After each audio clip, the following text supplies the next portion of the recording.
ఈరోజు నేను ఈ చర్చ చేయడానికి కారణం కూడా ఏంటంటే వీళ్ళు కేసీఆర్ యొక్క కుటుంబము ఎవరిది వాళ్ళే పొలిటికల్ పర్సనల్గా ఊహించుకొని తండ్రి మీద దండయాత్ర చేస్తూ బీజేపీ పార్టీని వాళ్ళు కొంప ముంచుకుంటూ బీజేపీని పెంచి పోషించే రాజకీయంగా పెంచే విధంగా ఈ యొక్క వీళ్ళ పరివర్తన ఉంది కాబట్టి కాంగ్రెస్ పార్టీకి శత్రువైన బీజేపీ రాజకీయంగా బలంగా లేదు తెలంగాణ రాజకీయాల్లో. లేని బలాన్ని కవిత లీకులు లేఖల లీకులతోటి జనాలకు ఏమొస్తుంది, బయట ఏమనుకుంటారు, వాళ్ళ ఓటర్స్ బీఆర్ఎస్ ఓటర్స్ కానీ బీజేపీ కార్యకర్తలు ఏమనుకుంటారు, సరే ఇక వీళ్ళ ఇళ్ళ పంచాయతీ నడుస్తున్నది, సరే కాంగ్రెస్ లాంటి ఆల్రెడీ ఆడ ఎక్కువ లీడర్షిప్ ఉంటుంది, ఆడ అవకాశాలు ఉన్నాయి, బీజేపీకి పోదామని వాళ్ళ బీఆర్ఎస్ కార్యకర్తలు వాళ్ళ నాయకులు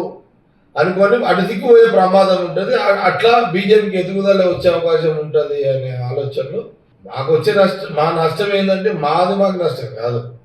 వీళ్ళు ఆ ఇంటి పంచాయతీని బీజేపీకి ఉపయోగపడే విధంగా ఉంటుంది, వీళ్ళు పంచాయతీ చేసుకుంటూ పోతుంటే అనేది అంతే కదా. వాళ్ళ కార్యకర్తలు నాయకులు డిస్టర్బ్ అవుతారు కదా,